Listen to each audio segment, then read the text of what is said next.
Queria falar com o Vess sobre Samuel Lino. Ô, produção, tem a arte dele, dos números? Olha lá, estreia de Samuel Lino no Flamengo. Minutos jogados 38, finalizações do gol 1, chutes bloqueados 3, livres certos 5 de 3, ações com bola 43, passes certos 17 de 21, passes decisivos 2, cruzamentos certos 4 de 3. Eu falei drible certo 5 de 3, né? Eu falei 3 de 5, falei? Produção não, 5 de 3. Drible 5 no total, certos 3. Perfeito. Então... E cruzamentos a mesma coisa. Cruzou 4, acertou 3. Perfeito, então tá aí. Tá certinho. Ô, Vess, quando ele foi contratado pelo preço, muitos falaram, pô, é uma loucura o que estão fazendo. Nossa senhora, é um cara que... E aí, para essas pessoas que talvez não estivessem acompanhando o Samuel Lino.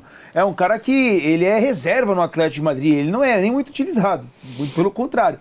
Assim, em um jogo já é capaz... Na última temporada ele foi menos utilizado. Mas mesmo assim ainda é importante, agora, até sim. em termos de estatísticas, de dribles certos, essas situações. Assim, é um jogo que já dá pra ver assim, claramente que ele é um outro nível? Ou não, pô, calma, é um jogo só. Um jogo. Não sei se é pra dizer de outro nível, não sei o que você quer dizer com outro nível, mas acho que tá muito claro que o Samuel Lino, até pelo preço que ele é comprado, eu me lembro que eu falei isso sobre Luiz Henrique e Almada, né? Quando você traz um jogador de 20 milhões de euros, que acho que o Vitor Roque sofre isso também, quando você traz um jogador desse valor, você pressupõe que ele vai desequilibrar, né? O Almada e o Luiz Henrique, por exemplo, desequilibraram nos 6 meses que eles praticamente jogaram completos juntos ali. Então, assim, quando você traz o Samuel Lino, você espera que ele desequilibre. Acho que o pensamento é esse. Um jogador, não só pelo valor, mas porque é um jogador que tava para ir pro Napoli, que vai jogar Champions, campeão italiano. Não é diferente da pegada do Saúl. O Saúl estava indo jogar no Trabzonspor. É um jogador num outro momento de carreira. Não estou nem falando de idade nem nada, estou falando momento de carreira. O Saúl ia sair do Atlético de Madrid para o Trabzonspor. O Samuel Lino, se não ficasse no Atlético de Madrid, iria para o Napoli, atual campeão italiano. Vai jogar Champions. Então, assim, é um jogador que se espera que ele desequilibre. A primeira imagem dele, eu acho que é muito boa. É muito boa. Você vê o que ele fez, vê o quanto o jogo se condicionou ao redor das ações dele, é uma coisa muito positiva para o Flamengo.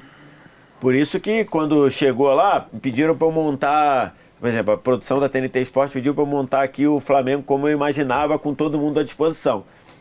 Eu botei o Saúl Emerson Royal, mas acho factível que o Varela continue como titular, principalmente em alguns jogos. Eu não botei o Saúl como titular. Não acho que o Saúl será titular. Acho que o Saúl vai entrar ali, vai rodar e tudo. Mas eu botei o Samuel Lino como titular, que é indiscutível que ele vai ser titular. Não tem como o Samuel Lino não ser titular, porque acho que é um jogador para desequilibrar. Se você pegar as opções que o Flamengo tem pelo lado esquerdo, o Flamengo hoje tem a famosa faca de 2 legumes, né? Que é, ou você tem intensidade, ou você falta um pouco da boa fase no quesito de refino. O Flamengo tem o famoso cérebro, né? Não, aí não.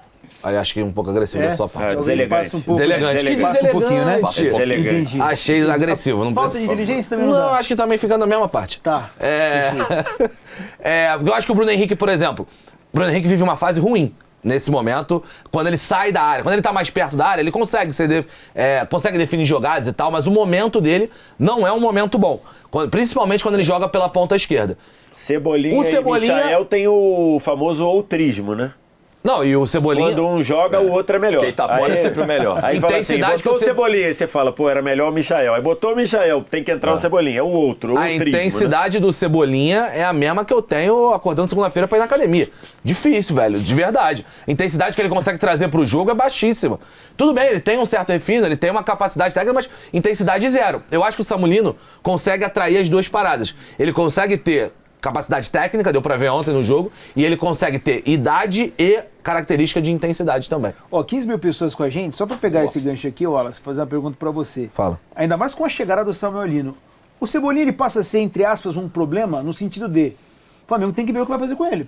Ele e o Michael, os dois. Não é um cara que é barato. Os dois. O Michael também, mas acho que o Cebolinha, pelo que foi investido, assim, passa a ser um problema, porque assim, o Flamengo tem que talvez dar uma prioridade para ver o que vai fazer com o Cebolinha. Acho que não é um dinheiro que acaba com o mês do Flamengo, né? O que paga pro Cebolinha não é um dinheiro que você vai falar, olha, o Flamengo está em dificuldades agora pelo que paga com o Cebolinha. Mas seria de bom tom administrativo arranjar alguma alternativa para ele e pro Michel. Um detalhe que o contrato do Cebolinha não termina no ano que vem, no final do ano que vem? Sim. Acho que é. E aí você... E tem toda a questão do Bruno Henrique, né? Você pode perder o Bruno Henrique a qualquer momento qualquer também. momento, por causa das investigações. Ô, Jorgito, respondendo à produção aí, tem que começar como titular no próximo jogo. Claro que a gente não sabe de fato se ele tá 100% fisicamente. Esse é o ponto. Mas se tiver 100% fisicamente, já é um cara que fala assim, ó, pode vestir aí a camisa, no caso, 16. Só uma pergunta, o próximo jogo é Ceará ou o jogo da Ceará. volta contra o Atlético? Não, próximo jogo, próximo é o próximo. Qual a pergunta? Não, próximo Ceará. agora, Ceará. Tá. Domingo. E ainda mais tendo em vista que é uma prioridade. Então, na teoria, você tem que jogar com os melhores. O Samuel Lino, ele tá nessa conta dos melhores. Mas tem a questão física, tudo bem. Não, eu é que eu acho que se só pudesse, antes de borrifar a resposta do Jorge, eu acho que só tivesse que usar ele em um jogo, eu acho que tinha que ser contra o Ceará e não contra o Atlético Mineiro. Claro. Pela lógica de priorização de competições do Flamengo. E eu acho que essa lógica está correta, né? A Copa do Brasil, ela está abaixo de Libertadores e Campeonato Brasileiro e ponto final. Então, na hora de priorizar, você vai priorizar a disputa do Brasileiro, onde você é líder, é um jogo fora de casa, complicado. Na verdade, o Ceará acabou de tirar ponto do Cruzeiro. Na verdade, o contrato do Cebolinha termina no meio do ano que vem, ou seja, ou ele é vendido nesta janela de transferência ou provavelmente o Flamengo vai perdê-lo a custo zero. Então. E aí, sobre o Lino para domingo, acho que a minutagem do Lino no domingo é a viagem mais longa que o Flamengo faz para jogar no Campeonato Brasileiro, né? Quando enfrenta Ceará e Fortaleza lá, os times que saem do Rio, é a distância maior que percorre dentro da Série A. Vai passar muito por preparação física, fisiologia, ver a condição do Samuel. Lembrando que o Flamengo está no meio de temporada e o Samuel vem de um clube onde a temporada lá terminou, então ele vem numa sequência aí de emendando, sem férias e tudo mais, e isso conta, né, nesse momento de adaptação. Mas falando em adaptação, né, você olhava o Samuel Lino ontem e falava, caramba, o cara já estava aí, né? Assim, a desenvoltura com a qual ele entrou, participou, chamou jogo, foi pra cima, criou jogada, baixou o Emerson Royal na segunda trave, entrou bem demais, assim, muito, muito promissor. É difícil ser... vocês já estão empolgados. É um jogo, é uma metade de tempo de jogo que ele jogou, mas já mostrou, assim, pro nível que se pratica no futebol brasileiro, se o nível do Samuel Lino for esse, a média de atuações for o que a gente viu ontem, cara, pra desequilibrar. Lembrando que o Samuel Lino jogou o Mundial de Clubes, né? Então ele tá mais ou menos... A diferença em relação ao time do Flamengo é que ele teve um mês de férias, né? Sim. O Atlético foi eliminado na fase de grupos, ou seja, jogou menos do que o Flamengo jogou uma partida a mais, porque jogou nas oitavas, e depois ele saiu para férias, enquanto o time do Flamengo continua jogando, mas ele jogou o Mundial de Clubes. Cara, eu não sei vocês, mas eu lembrei muito quando o Luiz Henrique veio pro Botafogo, né? Porque ele estava bem na Europa. Eu acho que até o Luiz Henrique ele é um pouco mais agudo, talvez, do que o Samuel Lino, mas eu acho que o Samuel Lino, de repente, chega com um status aí de poder ser o melhor jogador do futebol brasileiro, assim, de uma maneira até que tranquila. Eu acho cedo, cara. Muito cedo. Muito cedo. Muito cedo. Acho, de verdade, muito cedo. Acho que o dinheiro que custou vai te colocar essa expectativa. Óbvio, concordo. Ele vai ser cobrado para decidir jogo. Assim como o Vitor Roque é cobrado a cada segundo com relação a isso. Tem a diferença, pegando do recorte do Vitor Roque, porque o Vitor Roque não estava bem. Esse que acho que é o grande ponto, por isso que eu me lembrei muito do Luiz Henrique. Porque o Luiz Henrique, a gente fala, por que ele teve essa decisão de vir pro Botafogo, sendo que ele tá bem na Europa? Eu acho que dá para ter esse mesmo argumento também com o Samuel Lino. Ele tava bem no Atlético de Madrid, o Napoli fez a proposta. Então, assim, eu acho que aqui, cara, ele tem tudo para sobrar muita coisa. Muita coisa. Eu acho que depende. Eu acho que depende muito do time. O Luiz Henrique sobrou porque o Botafogo sobrou. Também não adianta chegar na conclusão que a gente achar que o Luiz Henrique sobrou porque ele carregou o Botafogo. Não é a realidade. Mas será que o Botafogo também não sobrou muito por causa do Luiz Henrique? Tudo bem, eu também acho que sim. Né? Mas não é só, né? Por exemplo, o Almada jogou pra caceta. A Zaga jogou pra caceta. Caramba. O Savarino jogou pra caceta. Muito jogador viveu a melhor temporada da vida naquele ano do Botafogo. O Bastos nunca jogou o que jogou em 24, o Barbosa nunca jogou o que jogou no 24, o Marlon Freitas e o Gregores, que nunca jogaram o que jogou, o Savarino, com certeza, a gente tá vendo hoje o Savarino ser questionado.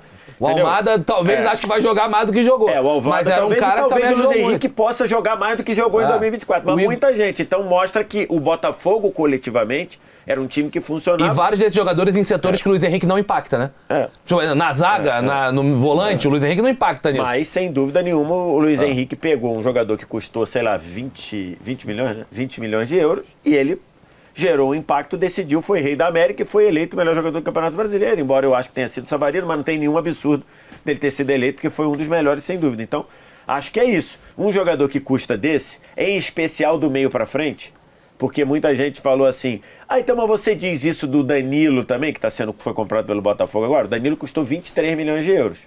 É uma quantia muito alta, ainda mais por um volante. Muito, muito, muito alto. Só para ter uma ideia, o Danilo saiu, voltou 4 milhões quase mais caro do que ele foi. O Palmeiras vendeu ele por 19 uns quebrados, o Botafogo comprou por 23. Quanto que foi o SAMU? O SAMU foi 22 mais 2, mais Pode virar 2, 25. pode virar 24, eu acho. 24 e pouquinho.